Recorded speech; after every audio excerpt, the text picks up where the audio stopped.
buenas tardes a todos. Estamos aquí iniciando el programa número 84 de Al Derecho y al Revés. Muy buenas tardes a todo el mundo. Día lluvioso, con grandes novedades, movimiento en Comodoro Pi. Sí, Hoy señor. estuve por allá y me encontré con toda la movida Vos no te privás de nada. Lázaro Báez. Sí, me querían dejar adentro, no, pero pasé a ver el juicio en el subsuelo, en la sala, creo que es AMIA, que se llama. Sí. ¿no? Y había un movimiento muy intenso, pero más de cámaras que de otro tipo de Bueno, cosas.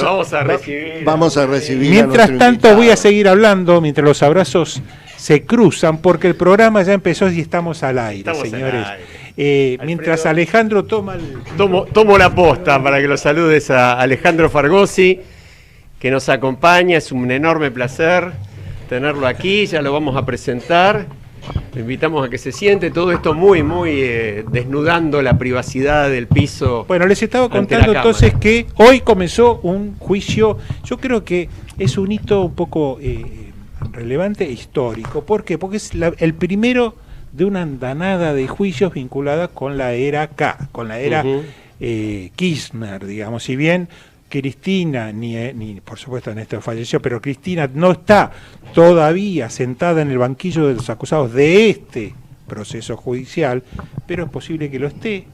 Aún todavía no está ni siquiera procesada, sí está imputada, está siendo investigada. Bueno, Lo cierto es que, obviamente, Lázaro Báez y toda su familia ha tenido un vínculo muy importante y ha trabajado como para la familia desde el comienzo, desde la primera presidencia de Néstor y diríamos antes también. Así que yo antes de arrancar con los temas, y está muy bien el aviso, pero hay otro más que aviso, yo diría que sentido homenaje que queremos hacerle a esta fecha en particular.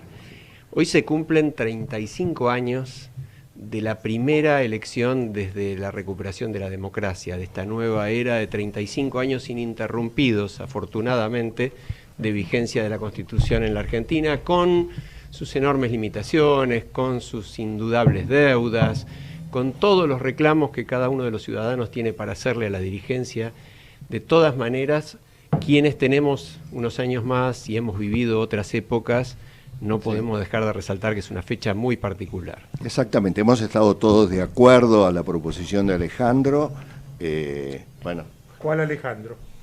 Claro, ojo que hay dos, ¿eh? Bueno, Hay dos. le preguntaremos a Alejandro, a Alejandro Drúcaro, pero bueno, le podemos preguntar también a Alejandro Fargosi. Yo quisiera presentarlo muy rápidamente. Sí, dale, Alejandro no necesita presentación, es un hombre conocido además, con una importante repercusión mediática muy bien ganada, pero yo que lo conozco de muchísimos años, puedo dar fe. Es un destacado profesional, un destacado académico, es un hombre que tiene una larga trayectoria pública en la lucha por una justicia mejor y que tiene una actividad particularmente importante desarrollada en el campo institucional de la justicia, en particular en el Consejo de la Magistratura, que integró durante 4 años, también con una actuación muy significativa. Recientemente se ha presentado como candidato al Consejo y no tuvo la suerte de poder ganar esa elección, pero hizo una brillante elección a mi criterio, perdió por muy poca diferencia contra sectores muy organizados y muy poderosos, de manera que, bueno, es un placer, es un hombre que está permanentemente dando su opinión sobre los temas institucionales, judiciales y sobre el país. Así que, Alejandro, te damos la bienvenida. Y si me dejás, le voy a contar algo, Alejandro, de lo que nosotros hacemos en esta mesa. Hacemos una encuesta semanal. Y algo con lo que decía Alfredo referido al qué opina la gente sobre los jueces de Comodoro Pi, nuestra encuesta de esta semana ha dado que un 43% evalúa que el trabajo de los jueces de Comodoro Pi en los últimos 2 años ha sido mejor que antes, un 43%. Un 33% ha dicho que es igual que antes y un 20% ha dicho que es peor que antes. Así que bueno, sobre esta plataforma, doctor Fargosi, le concedemos la palabra. Muchas gracias por la invitación, muchas gracias por la invitación, muchas gracias por el afecto de las palabras de Alejandro, que en realidad exageró bastante, pero bueno.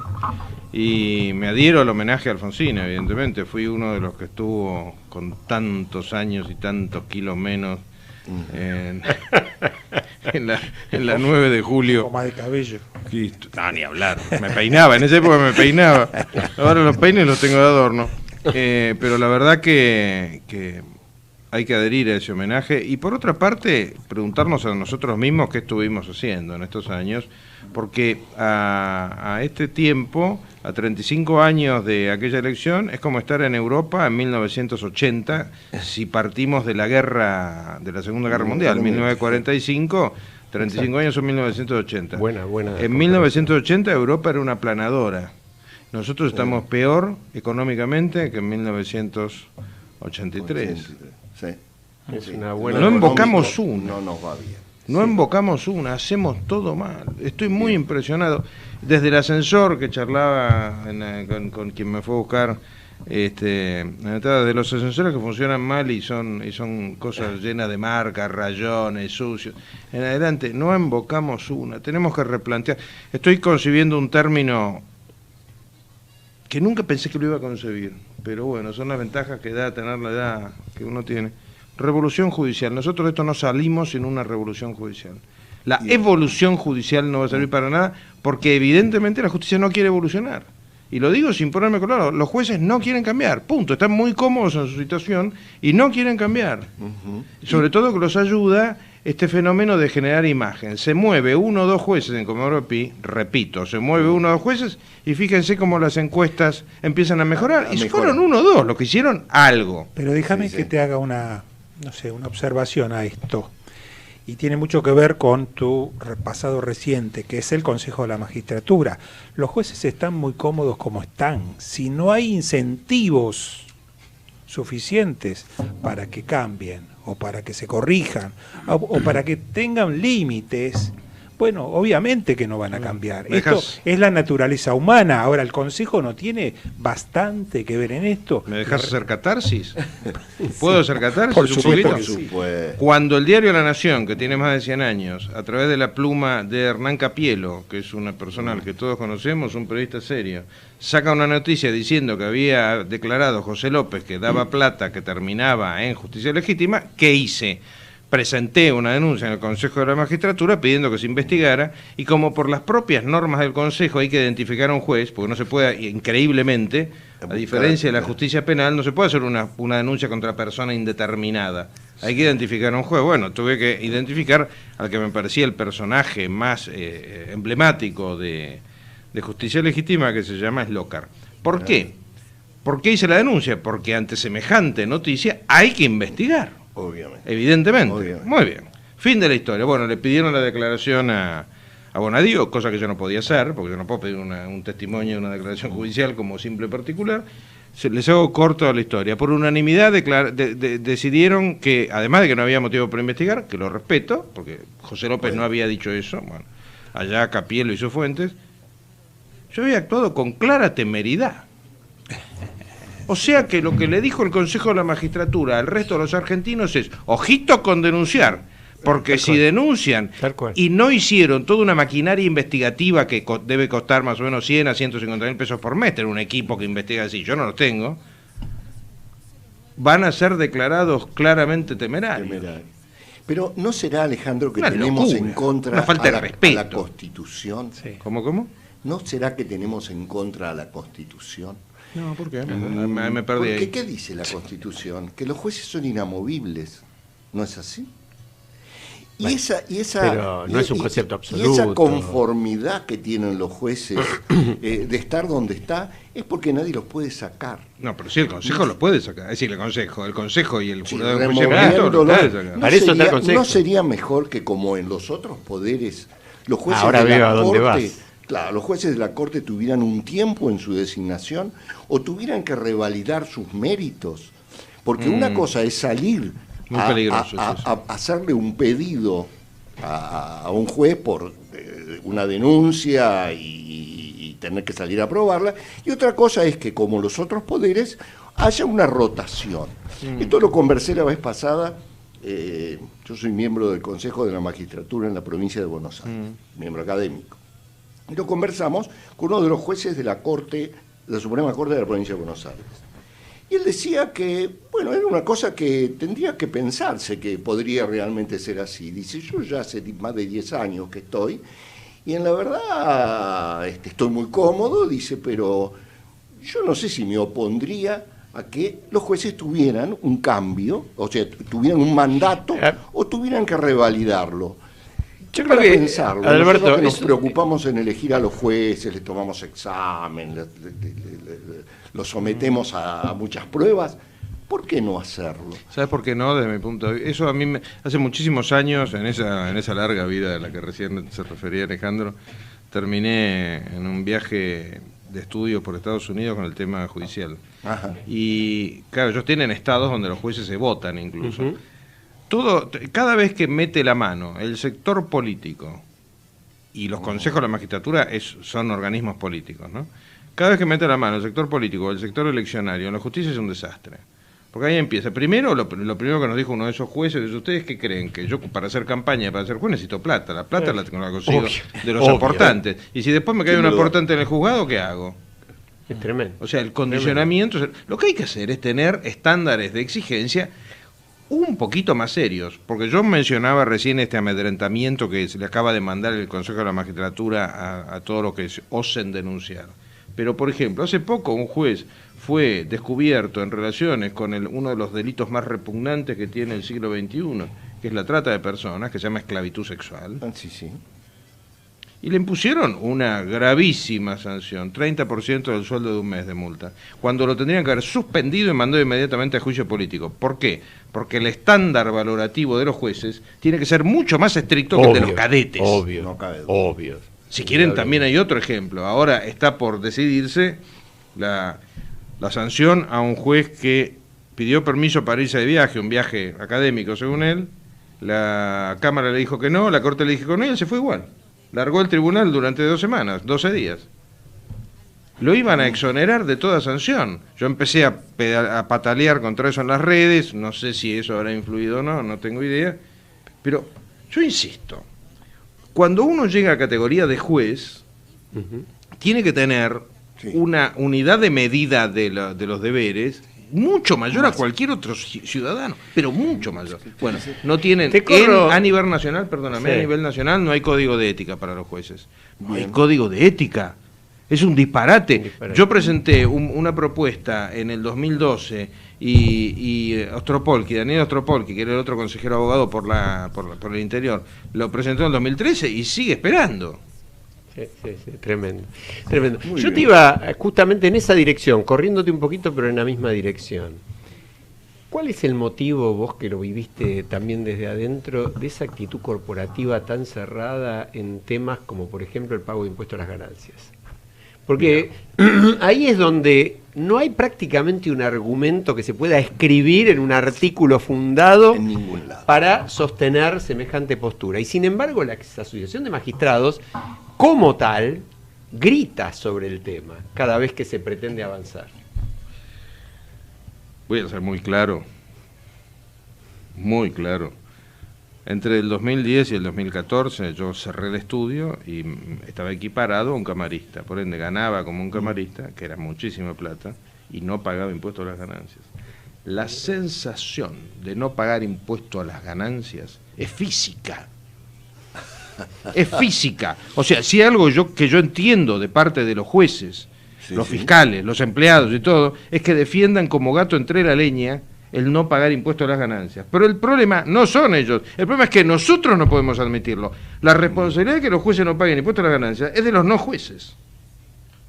Y además hay otro factor importante. Este tema, que la Corte jamás podría haber tomado una decisión, porque tendría que haber ido con jueces, tampoco se puede designar con jueces en estos temas a personas que no sean abogados jubilados. ¿Por qué? Buen planteo eso. Porque si un abogado no está jubilado, jamás se va a atrever a tirarse a toda la justicia en contra. Yo ando con tribunales blindados porque me tiran con ladrillos.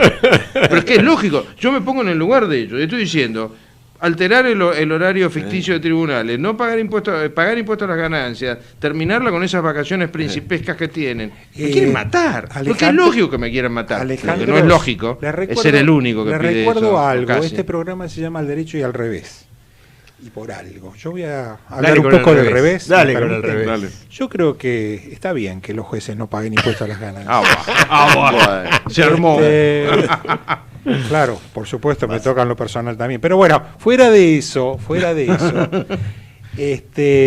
yo digo lo siguiente, ¿qué va a pasar el día que se diga, bueno, a partir de 1 de enero del 2019 van a pagar impuestos a la ganancia porque una ley, la Constitución, la reforma, etcétera, lo estableció? ¿Qué va a pasar? Automáticamente se le va a subir el sueldo de forma tal que restándole aproximadamente el impuesto a la ganancia de lo mismo que ganan hoy. O sea, acá no es una discusión, me parece, yo la tomo así, soy contadora, aclaro, ¿no? No es una cuestión, digamos, de si pagan o no pagan, sino es una cuestión de dinero. Es una cuestión de... pienso exactamente al revés. Bueno, estoy dando mi versión. Para que haya discusión. Por lo menos, para no decirse que le restaron o le disminuyeron la remuneración al juez y le mantienen ese valor, digamos, de su salario, de su sueldo, de su ingreso, para que no se sienta afectado y para que siga teóricamente actuando en forma independiente como juez, sin sentirse menoscabado, bueno, se le va a subir, seguramente se le va a subir para que restándole el impuesto a la ganancia de exactamente lo mismo. Entonces, ¿para qué sirve todo esto? ¿Para qué va a servir? ¿Qué va a cambiar? El día siguiente, ¿qué va a cambiar? Pregunto, ¿no? Es buena la pregunta. Y es más, yo voy a acordar con Alfredo que si yo fuera quien tuviera parte de la decisión política, tomaría en cuenta esta cuestión de la disminución que prohíbe la Constitución. Porque aunque en realidad no sea, podría discutirse si es una disminución o no, el efecto concreto va a ser una reducción del ingreso. Ahora, aun cuando tuviera que hacerse eso, es decir, aun cuando se les tuviera que aumentar el sueldo y aun cuando no tuviera impacto inmediato económico, para mí tiene dos tipos de impacto. Uno, económico muy grande en cuanto a lo que son todos los demás beneficiados absurda e incomprensiblemente por esto, que son todos los empleados judiciales, que increíblemente... Estamos hablando de los jueces. No, bueno, pero pará, el problema es general. No, es que el problema es general. Yo, disculpame, esa es una parte. Te interrumpa. Yo lo que sí le prestaría muchísima atención y pelearía para que se modifique es en el otro tema, es decir, que los jueces, de la misma forma, y jueces de todas las instancias, empezando por los de la Corte, que muestren sus declaraciones juradas. Quizá, por supuesto, ocultando aquellos datos privados, nada del domicilio particular, ni nada de la cuenta, el número de cuenta, o el número de la tarjeta, nada de eso. Pero que muestren sus declaraciones juradas, a ver si se enriquecen o no se enriquecen, o qué declaran. Eso que lo hagan. Ahora, este tema de ganancias... Yo tengo un argumento más allá de lo económico. Es absolutamente inequitativo. Claro. No tiene ningún fundamento ni constitucional ni legal que haya una casta de privilegiados que no paguen el impuesto que tenemos que pagar todos y que paga todo el mundo en todo el mundo. Sí. A eso agrego dos factores importantes. No, pero pará, porque hay dos factores importantes. Y es... En Europa no están discutiendo esto, están discutiendo si los reyes pagan o no, y en muchos países con monarquías, hasta los reyes pagan impuestos a la ganancia. Tal cual. Tema número uno. Tema número dos, al no pagar impuestos a las ganancias, no solamente se produce un mensaje pésimo a todos nosotros, sino que además viven en un limbo de irrealidad absoluta, en la cual ellos ni siquiera conciben el concepto de presión fiscal. Entonces el resto de los ciudadanos, sobre todo los abandonados de Dios, que somos los cuarta categoría autónomos, sí, o sea, no hay kelper más kelper que un autónomo de cuarta categoría, ¿no? Bueno, nosotros ni siquiera encontramos amparo en la justicia porque ellos no entienden el tema. Es como hablarle de los problemas de movilidad a una paloma. O sea, si están volando por encima de la realidad. Es cierto. Es un tema moral, yo creo Alejandro, que yo siempre lo he pensado así. ¿Por qué yo le tengo que pagar la salud, la educación a mis amigos jueces? Mis amigos jueces que han estudiado conmigo en la facultad, el día que ellos decidieron entrar a la magistratura, están afuera. Yo estoy obligado a mantenerle todos los servicios del Estado porque ellos no contribuyen a eso. Y bueno, en general, cuando yo hablo con ellos, dicen que tengo razón, pero... No, algunos a mí me han invocado, por ejemplo, con ganas de matarme, que lo entiendo en lo humano, que bueno que ellos tienen... Es tal el despiste que tiene un juez promedio, que hasta invocan y dicen, no, pero nosotros tenemos el título bloqueado. Bueno, empecemos. Un tipo que trabaja en una empresa también tiene el título bloqueado. Un abogado tiene el título bloqueado parcialmente porque no puede tomar clientes en competencia con sus clientes actuales. Yo he tenido que rechazar asuntos. ¿A vos te ha pasado? A vos me imagino. O sea, los contadores también, Alfredo, también, los contadores obviamente. Vivan en el mundo de la realidad un ratito. Y la culpa de eso es nuestra. Sí, yo quiero ver un juez a las 7:30 de la mañana en tribunales. Por favor. Ese es otro tema. Bueno, o sea, tenemos tanto. Y además, fíjense lo siguiente: hay un juego que sería interesante que un día lo hagan acá, porque hay que hacerlo con tiempo, y es nombrar un problema. Pero apuesto a nombrar un problema y yo les encuentro dónde está la justicia que no actuó. En todo, desde la presión fiscal para arriba, para abajo y para los costados. Todos los problemas argentinos tienen un juez que no actuó. Te corro un poquito en otra dirección. Vos escribiste este fin de semana un artículo en Infobae, breve, pero muy concreto, sobre un tema que también hemos tratado en el programa, pero que quizás no lo hayamos tratado con tanta profundidad, que es el tema de cuáles son los límites razonables de las protestas en la calle, la ocupación del espacio público. ¿Por qué no lo resumís en 2 párrafos? El límite de la protesta razonable es el prójimo. O sea, es tan fácil como eso. No es tan complicado concebir al prójimo. Nosotros sabemos hasta el hartazgo, los que nos dedicamos al derecho desde el punto de vista profesional y académico, que cuando se produce el conflicto entre dos valores, por ejemplo, el valor a manifestarse y a expresar las ideas sin censura previa, etcétera, etcétera, y el derecho a circular libremente, hay que tratar de compatibilizarlos. Un equilibrio. Habiendo plazas y veredas, es inadmisible que se secuestre a las personas en sus autos.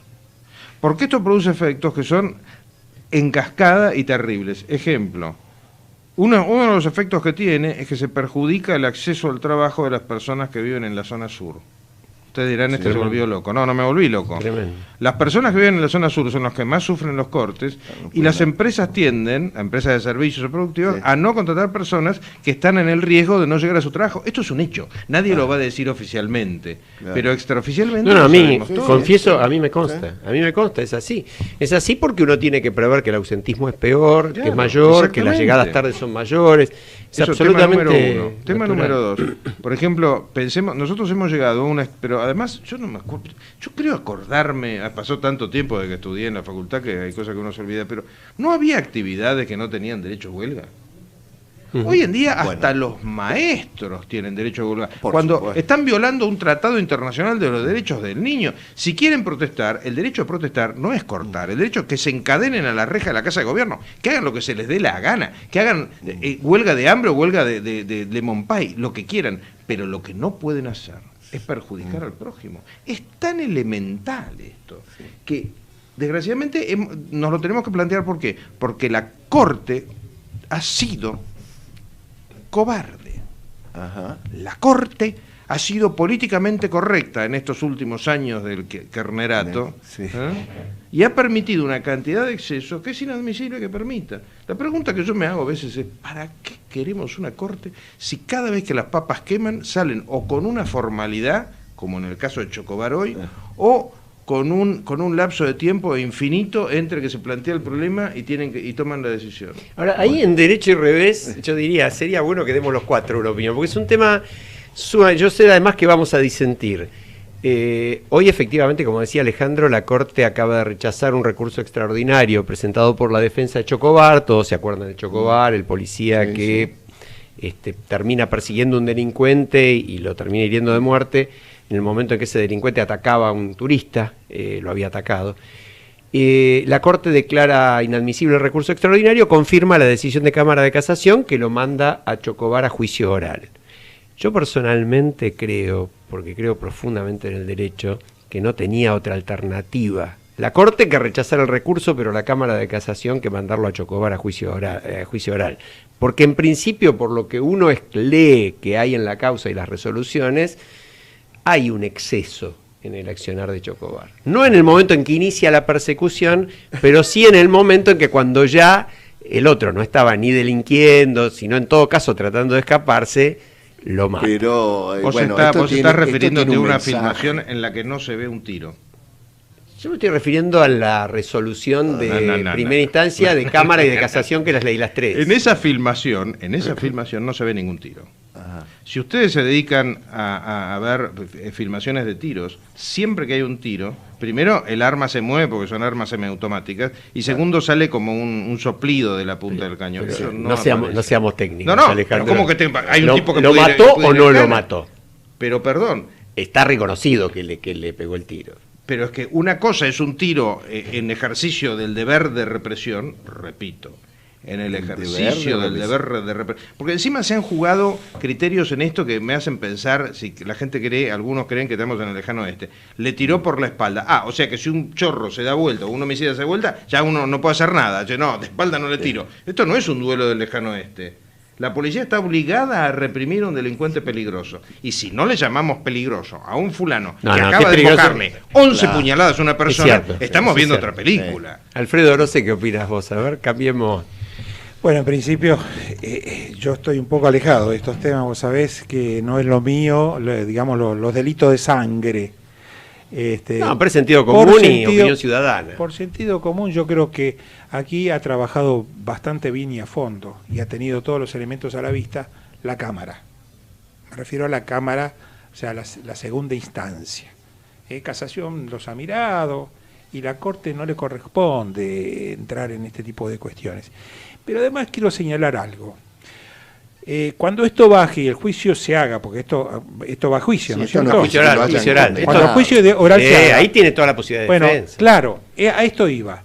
Es que justamente allí se va a decidir lo que corresponda a la luz y a la vista de todos los ciudadanos. Porque este va a ser un caso que va a ser recogido por los medios de comunicación, y lo que ahí resuelvan los jueces va a ser mirado en detalle, y no van a poder decidir ni políticamente, van a tener que decidir en función de las pruebas, de los hechos y de toda la sociedad que los va a estar mirando. Así que yo me quedo conforme con esto que está pasando. Realmente, si vos me decís si prefiero en las épocas que estamos viviendo de una inseguridad tremenda, donde hay muertes todos los días en la televisión, de distintos tipos, y sí, yo un poco de represión me parece que no nos viene mal en un país como el nuestro. Pero, ojo, no tenemos que salir de lo que es un Estado de Derecho, sin ser abogado, ser con una formación limitada en materia jurídica.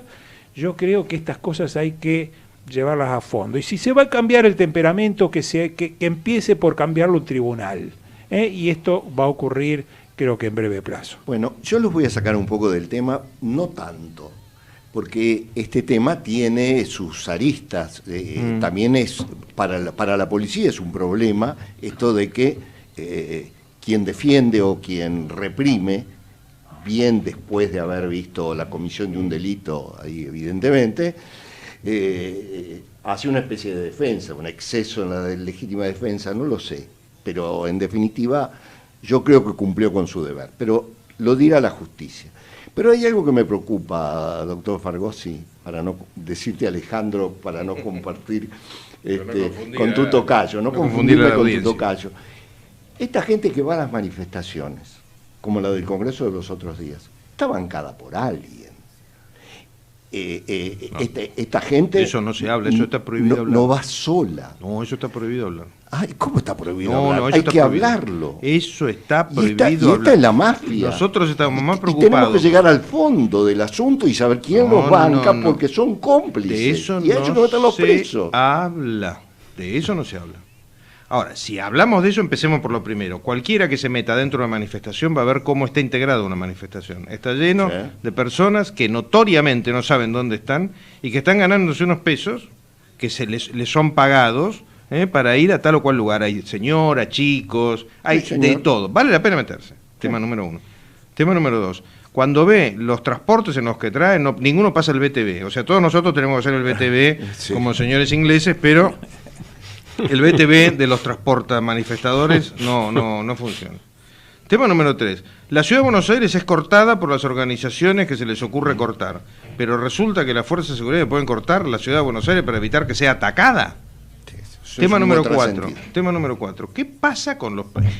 Todo el mundo sabe que cuando le dan a las orgas sociales, planes sociales, parte se distribuye y parte se la quedan. O reciben retorno de los que con las derecho entregan. Reciben. Pero si los empleados del Estado a veces le retornan a los políticos que los nombran, digo, para hablar en serio, porque si no vamos a seguir en una nube teórica donde dice, bueno, no importa. Todo es un gran curro. No son manifestaciones, son marchas de personas pagadas. De hecho, está tarifado si van al choque, si no van al choque, si se quedan en el fondo. Todo esto lo sabe todo el periodismo y seguimos evaluando el peso de una manifestación como si fuesen de verdad. Y no son de verdad, son requete contratruchas. No digo que no haya de verdad, hay algunas que lo han sido, de un lado y del otro. Sí, señor. Pero 4 lo han sido. El resto son organizaciones. O por ahí, digamos que el nivel de conflicto tiene que ver con lo que estás diciendo. La masividad de una protesta es otra cosa, pero los focos de conflicto violento pero ninguna son mucho fue más violenta. Cuando surge de la convicción, no es violenta. Agreguemos un detalle. La democracia tiene que aceptarlo. Agreguemos un detalle. En el manifestódromo, que es la ciudad por la que nosotros pagamos impuestos del primer mundo, tanto la Constitución de la ciudad como el Código Procesal Penal está hecho bajo la influencia del señor Zaffaroni. Eso implica que para este tipo de delitos es imposible mantenerlos presos. Los únicos que quedan presos después de la manifestación son policías. Alejandro, bueno, hoy se da un fenómeno todavía más increíble que otras veces. Todos los que estamos sentados en esta mesa, nuestros nombres empiezan con A. 2 Alejandros, un Adalberto y un Alfredo. Pero yo les digo, señores, nos pasamos de la mitad vamos de la a hora. La pausa. Vamos a la pausa. Pero antes le quería preguntar una cosa, porque el doctor Fargosi, hoy invitado especial al programa, trabaja y se mueve y publica muchísimas cosas muy interesantes en las redes sociales. ¿Vos tenés Twitter, Alejandro? Cierto. @Fargosi. ¿Y Facebook? Sí, también tengo, pero no sé cómo se le llama. Sí, se le llaman Alejandro Fargosi. O sea que claro, aquellos que quieren seguirlo ya saben cómo. Perfecto. Y nosotros nos vamos a una pausa y no sé, en un minuto más vamos a seguir hablando. Yo diría sobre el Consejo de la Magistratura, porque me parece que es el principio del cambio. Sí. En un minuto volvemos. Ecomedios.com AM1220. Estamos con vos. Estamos en vos. A través del Estado en tu barrio, ya se realizaron más de 4 millones de trámites en todo el país. Miles de vecinos pudieron gestionar el DNI, solicitar la tarifa social y consultar sobre PAMI y ANSES de manera fácil, cerca de sus casas y sin intermediarios. Para saber todo lo que podés hacer en el Estado en tu barrio, entra a www.argentina.gov.ar/el Estado en tu barrio. Te esperamos en el próximo. Presidencia de la Nación. Descarga gratis de tu celular la aplicación Ecomedios. Podés escucharnos en vivo, informarte con las últimas noticias y entrevistas en audio y video. Búscala y bajate la aplicación Ecomedios. Podés vernos en vivo en ecohd.com.ar. ecohd.com.ar. Conectate con nosotros. Contestador 5-254-2353. Hacele el mejor regalo a mamá en su día. Llévale un Huawei P Smart o un LG K10 2017 en 12 cuotas sin interés. Además, si sos cliente Fibertel y Personal, tenés un descuento exclusivo en nosunimos.com.ar. Personal. Más información en personal.com.ar. Por fin, Deco Propuestas Decorativas. Empresa familiar dedicada a la decoración integral. Cortinas tradicionales, Rolliers, romanas, orientales, verticales, venecianas, entelados, tapicería en general, toldos. Visite nuestro showroom en Honduras 4613, cuarto piso, oficina 402, Ciudad de Buenos Aires. Contacto al 15 44 78 60 87. Atención personalizada. También nos puede encontrar en www.porfindecoraciones.com.ar.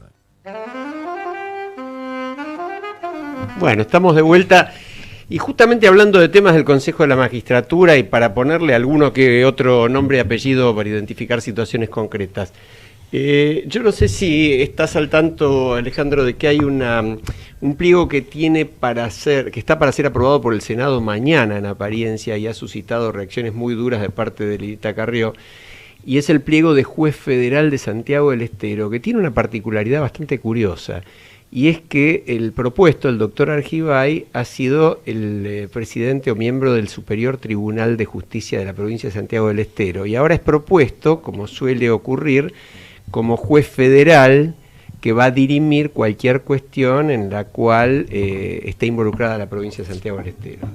¿Tenés alguna opinión sobre el tema? Sí, varias. ¿Hay antecedentes de esto? ¿Qué cosa, perdón? Que a un juez se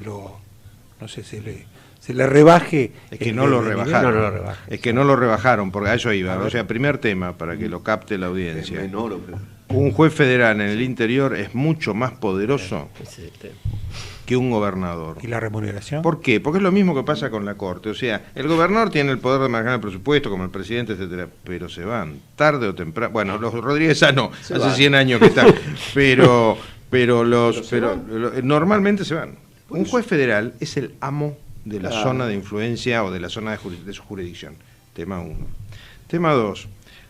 Uno de los dilemas más difíciles que tuve durante mi gestión de consejero es cómo se evalúa a un candidato a juez. Es terrible ese dilema, porque básicamente las normas de evaluación son normas académicas, como si estuviese eligiendo un profesor. Exactamente. Cuando en realidad la ciencia de la psiquiatría moderna, de la psicología, de la selección de personal, tiene mucho que aportar. Están a 150 años luz de esos sistemas. Es imposible tocarlo, ¿eh? Traté de tocarlo, reboté, yo coleccioné fracasos en el Consejo de la Magistratura. Entonces uno termina votando candidatos a jueces que por ahí no lo satisfacen. Sigo. Encima se votan por paquete. No es que uno vota 1, 2, 3 y se arma la lista, no. Vienen bloques al plenario, eso... claro. Cuando se vota una terna, sí, no se vota 1, 2 y 3, se votan los 3. Con lo cual, si hay uno que te disgusta, estás obligado a votarlo. Y no terminé ahí.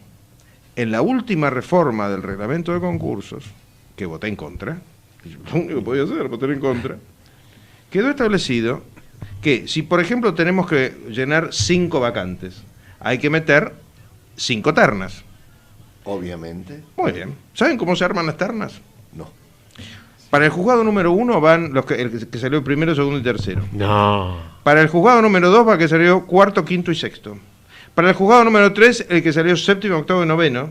Y así sucesivamente. Con lo cual puede ocurrir que el que salió segundo no es elegido en la primer terna por el presidente que manda esto al Congreso, y el que salió décimo, sí. Es decir, expliquémosle a la gente para que se entienda, ¿no? Un resultado de un concurso da del puesto 1 al puesto 10. Lo lógico sería que si hay varios puestos a cubrir, el primero vaya a una terna, el segundo vaya a otra terna, el tercero vaya a otra terna, porque justamente son los de mayor mérito. En cambio, por lo que vos nos contás, van los 3 mejores a una terna. Es decir, que 2 de los 3 mejores van a quedar afuera. Sí, exactamente. 2 de los 3 mejores van a quedar afuera. Ahora se está hablando de meritocracia. No, meritocracia, perdón. ¿Hay Google acá? No. ¿Qué significa meritocracia? Bueno, el mérito que tiene cada... Son cosas, pero señores, son cosas que no se pueden creer. En el Consejo de la Magistratura, primero, para entender lo que pasa ahí, uno tarda 2 años. Y no sé siquiera sé si terminé entendiéndolo. Segundo, pasa de todo. El otro día me vengo a enterar que hay una causa en el juzgado de Sergio Torres por trucheo de viáticos. De viáticos en el Consejo de la Magistratura. Yo he visto, no me la contaron, edificios alquilados que se renovaba el alquiler y nunca se llegaban a ocupar porque se demoraba la licitación de los muebles. No. Ustedes no se dan una idea lo que ocurre en materia de administración del Poder Judicial. ¿Por qué? No sé cómo les va a ustedes en la vida, pero yo siempre quiero tener al lado un contador. Si es contadora, mejor, no te ofendas. Pero ¿por qué digo eso? Más prolija. Porque los abogados no estamos entrenados. Hay dos agujeros en nuestra formación profesional. El agujero número 1 es ética, nosotros no vemos ética. Terrible, cuenta terrible que no vemos tema. ética, o sea, es una locura. Terrible. Y el tema. agujero número 2, nosotros no vemos administración, no sabemos lo que es la eficiencia. Sí. Nosotros sabemos lo que es la eficacia. Ejemplo, cuando hablábamos recién del caso de Chocobar, es eficaz que lo decida un juez. Ahora te quiero poner en el cuerpo de Chocobar. Es un juicio de 15 años, un abogado.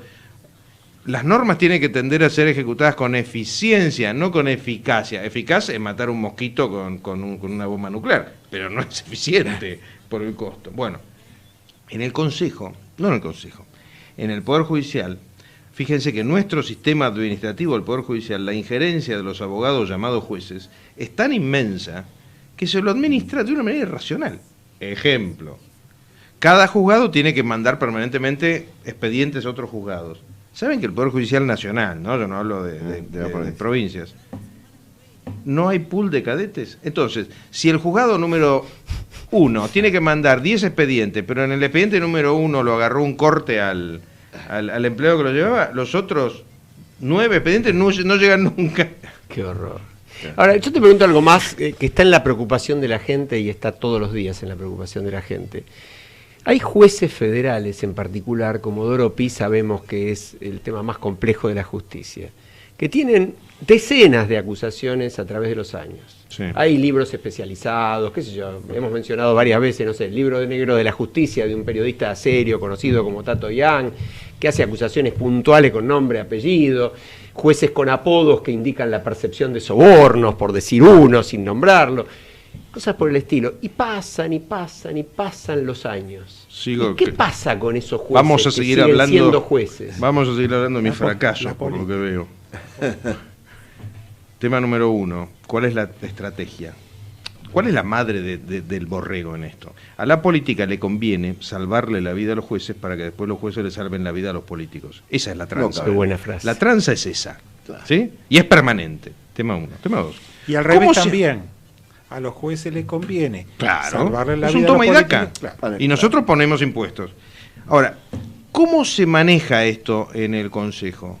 O se rechazan las denuncias o se las duerme de manera tal que prescriban. Claro. Tema número 3. ¿Cuál es uno de los trucos para estos casos que escandalizan a Alejandro? Un buen día se me ocurre plantear, a raíz de otra de mis frustraciones en la vida, que es Ollarvide, al que le metí 7 denuncias de juicio político, que a los jueces no se los juzga solamente por un acto, también se los debe juzgar por una conducta, por una suma de actos. Obviamente. Me tiraron hasta con las carpetas. Perdí. Otra votación de las que perdí. O sea, cuando uno empieza a rascar abajo la superficie, si nosotros tuviésemos una corte dispuesta a revolucionar el sistema judicial y un consejo de la magistratura dispuesto a secundar a la corte, esto lo arreglamos en 2 años, 3, repito. Estamos en Europa 1980, ya da vergüenza. O sea, que nosotros hayamos retrocedido prácticamente en todo y que no podamos ni siquiera evitar un juez federal que está obligado a la trata de blancas, por favor, ya es demasiado abajo.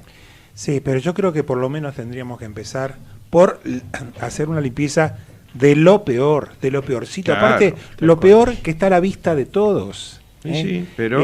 Ollarvide ya no está, pero hay 2 Ollarvides más mínimo, yo creo 2, y lo puedo decir con nombre y apellido porque aparte la organización de la que formo parte los denunció a ambos y también fracasamos, no llegamos a nada, que contadores forenses, o sea, y los 2 jueces son Canicoba Corral y Rodríguez. Rodríguez Luis se llama, ¿cómo se llama? Luis Rodríguez. Sí, Luis Rodríguez. Luis Rodríguez. O sea, nosotros lo denunciamos, pero por cosas concretas, no fue una denuncia al azar, y por cuestiones vinculadas con la contabilidad, que es nuestro tema, y con maniobras vinculadas con aspectos que tienen que ver con las investigaciones que realizamos, con datos, con pruebas, con elementos. Además, en el caso de Ollarvide, cuando fue el juicio político más grande que tuvo, o el más, por lo menos rimbombante, que tuvo que ver con la declaración jurada famosa del 2008, creo que fue, de los Kirchner, yo fui testigo en el Consejo de la Magistratura, bien digo, único testigo contra Ollarvide, y expuse ante todos los miembros del Consejo de la Magistratura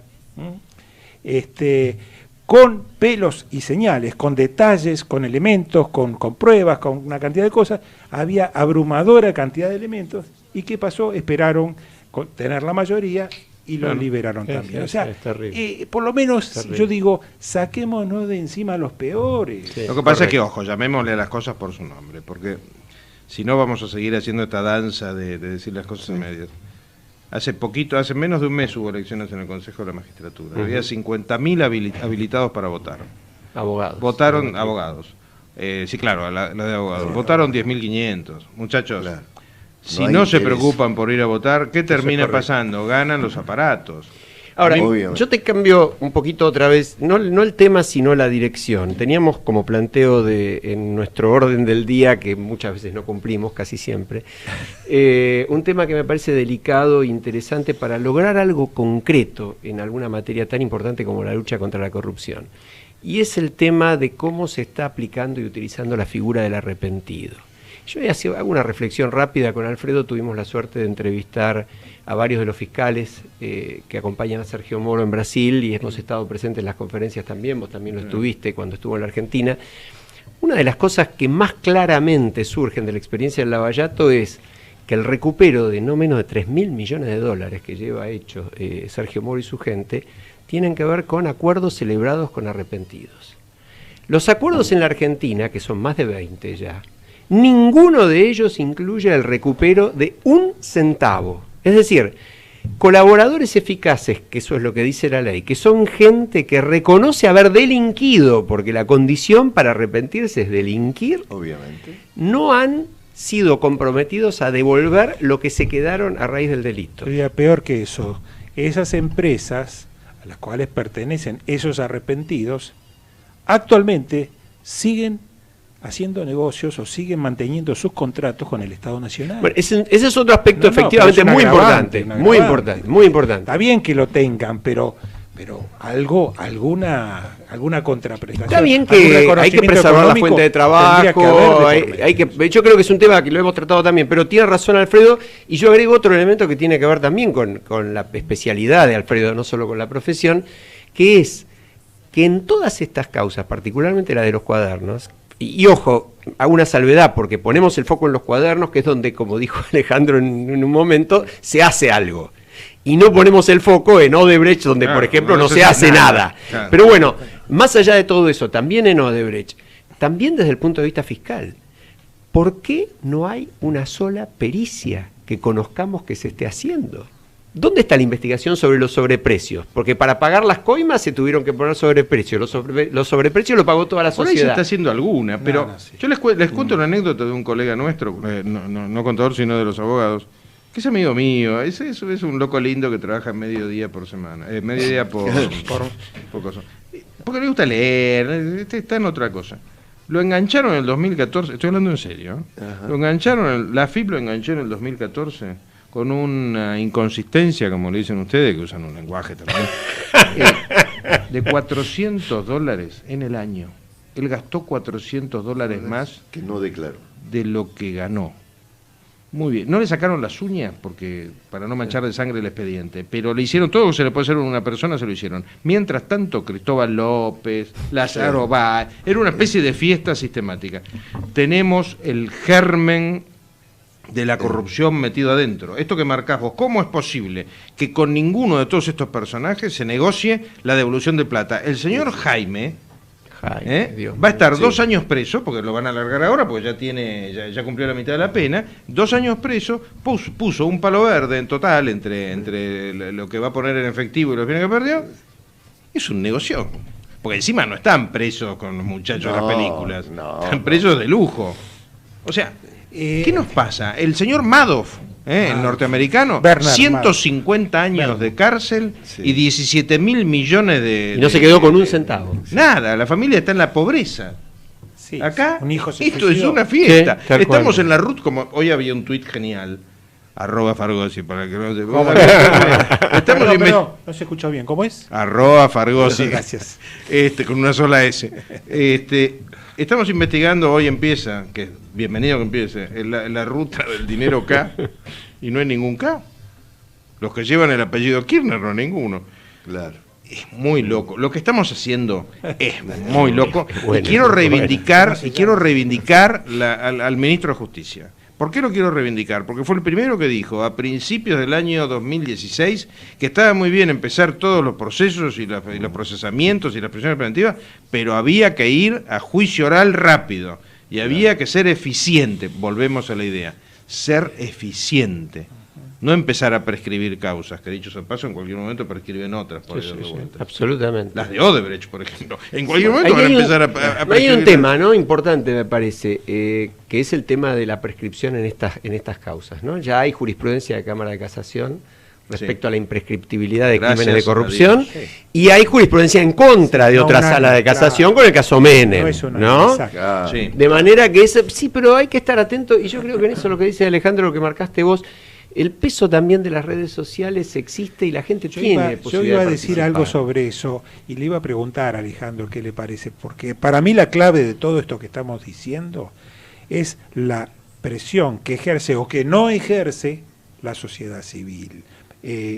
¿Puede ser que algo de esto tenga que ver con un poco dar el paso ese que nos falta dar a los argentinos? Absolutamente sí, y te hablo por experiencia personal, que es la mejor experiencia, es la que uno sufre en la piel, y es que cuando la presión social tiene que ver con las dos cosas, o sea, tanto con la crítica como con el elogio. El elogio no te das una idea de cómo te fortalece. Eso yo lo viví en la época del kirchnerismo, que me hicieron de todo, denuncias penales, amenazas, lo que fuere. No te das una idea cómo fortalece cuando uno está en esa pelea el saludo por la calle, el saludo anónimo. Sí, te sentiste reconocido, digamos, de alguna forma protegido, amparado. Y de la misma manera no quiero pensar lo que debe ser entrar a un restaurante y que se levante alguien y te increpe, que eso no es un escrache, eso es un reclamo a un individuo. Porque ahora le llamamos escrache a cualquier cosa. Escrache es cuando se junta una banda, pero si otro comensal está programado, insulta, tiene todo el derecho del mundo a hacerlo, dentro de la ley. Todo, fuera de la ley nada, en general. Entonces, que las redes influyen estoy pero convencido. ¿Por qué? Porque son humanos. Los jueces son humanos, aunque a veces tratan de disimularlo, y la tendencia social les marca un camino que más o menos se puede seguir. De hecho, el famoso fallo de la Corte de la época de Alfonsín, que declara inconstitucional la prohibición de volver a casarse después de divorciarse, ¿qué es lo que tiene en cuenta en esa interpretación dinámica de la Constitución? Claro. Que los valores de una sociedad van cambiando a lo largo del tiempo. Y lo que era bueno en el 1910 no es bueno en el 2018. Bueno, esto mismo ahora con las redes, todos lo percibimos en la piel. Ejemplo, cuando este personaje de Moró hizo lo que hizo el otro día con una foto vieja, que identificó a un tipo que todavía no le pidió perdón y demás, se ha convertido en el hazmerreír de Twitter. Está bien, Twitter no es la realidad, pero es una parte importante, no es secundaria de la realidad. Ahora yo en estos 5 minutos que no... tecnología, cómo la tecnología nos ha cambiado la forma de expresarnos. La maquinita, esta computadora llamada teléfono, absolutamente, hace que un montón de gente ya no pueda hacer ciertas cosas porque le sacan fotos. Claro. Así es. Yo en los 5 minutos que nos quedan, y que nos van ya se empieza a poner nervioso Fede, nuestro productor, Fede Politi, a quien todavía no le agradecimos, y tenemos también... También a Edgardo. A Gerardo también. Subirana, que es nuestro operador de siempre. Hay un tema que habíamos anunciado y que en el entusiasmo, y yo creo que fue realmente muy interesante derivar en los temas que hemos tratado, pero hay un impacto regional sumamente fuerte y un impacto institucional también, un análisis que como gente de la democracia que somos no podemos dejar, aunque sea de hacer rápidamente, ¿no? Hay un nuevo presidente electo en Brasil, con un porcentaje muy elevado de votos, y es una persona que ha sido elegida, como dijo muy bien en un artículo que yo rescato realmente en el diario La Nación, Alejandro Katz, no fue elegida a pesar de lo que dijo, de algunas barbaridades graves que dijo en desmedro de derechos de muchos ciudadanos, sino que en buena medida también fue elegido por lo que dijo. Y yo creo que eso es una preocupación seria. Entonces, bueno, quería mencionarlo, aunque sea, y que diéramos una muy breve opinión. A ver, empezamos por acá. Dale. Bueno, yo creo que hay un cambio. Obviamente, la sociedad cambia constantemente y pareciera que hay una vuelta hacia el orden, hay una vuelta hacia el respeto de las personas, y yo no me preocuparía tanto. Yo creo que De alguna manera lo que se llamó progresismo, que nunca se supo exactamente qué es, porque hay muchos tipos de progresismo, fueron minando la autoridad y el orden. Y esto pareciera que la sociedad reacciona tratando de recuperarlo. Alfredo. Yo creo que si miramos un poco como una experiencia, no sé si puede ser parecida o no, creo que tal vez sí, la de Estados Unidos con Trump. Esperemos un poco, dejémoslo andar, dejémoslo caminar, a ver qué pasa, porque puede traer cosas positivas. Creo que el mismo sistema le pone límites, aunque se trate del presidente de la República. Todavía tiene que organizar, digamos, el Estado en función de una imaginación mental y propuestas de gobierno o ideas de gobierno que él sí anticipó.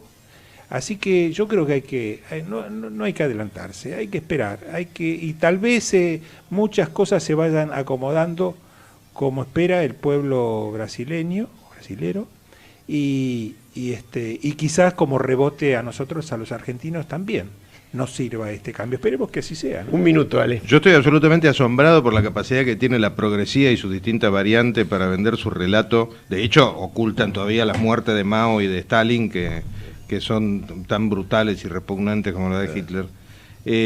Pero ¿qué tiene que ver con lo que estamos hablando? Que cuando aparecen estos personajes que son de centro-derecha, derecha, como lo quieras llamar, es como que el mundo se les viene abajo, y hubo un famoso periodista, quien no voy a nombrar para no hacerle prensa, que largó un tuit que decía: desde que terminaron las dictaduras es el golpe más... ¿Cómo que terminaron, Carlitos? ¿Y Venezuela y Nicaragua qué son?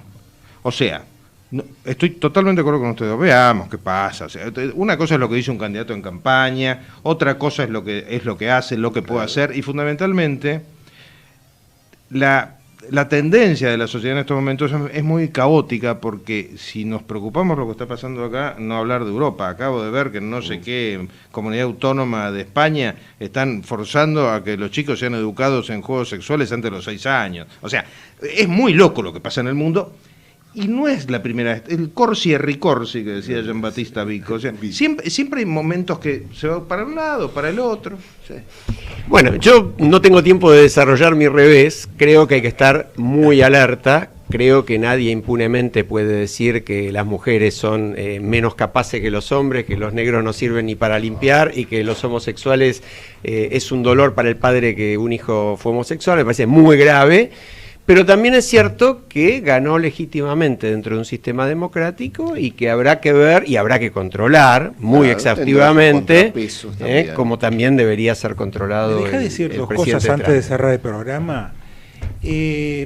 Nos llega aquí de la redacción, del productor, nos hace llegar una noticia de último momento que dice que el juez actual, Daniel Rafecas, quedó primero en un concurso para camarista de casación, de la Cámara, pero la Cámara de Casación no federal, sino la otra. Simplemente lo dejo como una noticia. Tenía otro comentario, pero yo creo que con esto podemos cerrar. Yo creo que además alguno le está por agarrar una. Déjame que lo diga entonces. Hay una propuesta que los juicios orales se extiendan, los juicios por jurado, se extiendan a toda la justicia criminal, incluso para los delitos de corrupción. Esto hubiera sido buen tema para debatir, pero lo vamos a dejar para la semana que viene. ¿Qué les parece? Le agradecemos a Alejandro, por supuesto, a la disparada, y le pedimos perdón a Hernán Dobri, a quien le damos paso con Voces y Memorias. Hasta la semana que viene. Alejandro.